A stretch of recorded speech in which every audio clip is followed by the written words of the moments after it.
आणि भाजप प्रदेशाध्यक्ष रावसाहेब दानवे यांच्या ज्येष्ठ कन्या आशा पांडे दानवे जिल्हा परिषद निवडणुकीच्या रिंगणामध्ये उतरतात। काल शेवटच्या दिवशी आशा दानवे यांनी आपला उमेदवारी अर्जही भरला।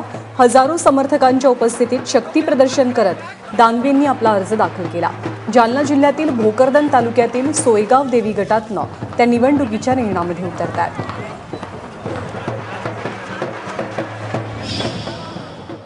मी सोयगाव देवी जिल्हा परिषद गटातून अर्ज दाखल केलेला आहे आणि लोकांचा मला प्रचंड प्रतिसाद आहे। मी विकासाच्या मुद्द्याच्या आधारे ही निवडणूक लढवतेय आणि मी महिला उमेदवार असल्यामुळे मी स्त्रियांच्या प्रश्नावर चांगल्या प्रकारे काम करू शकते किंवा जे लहान मुलं आहे शिक्षणाच्या प्रश्नावर सुद्धा मी चांगलं काम करू शकते आणि माझ्या गावात केलेल्या विकासाच्या आधारावर बाकीच्या लोकांकडून माझ्याकडून खूप अपेक्षा आहे विकासाबद्दल। या आधारे मी ही निवडणूक लढवते।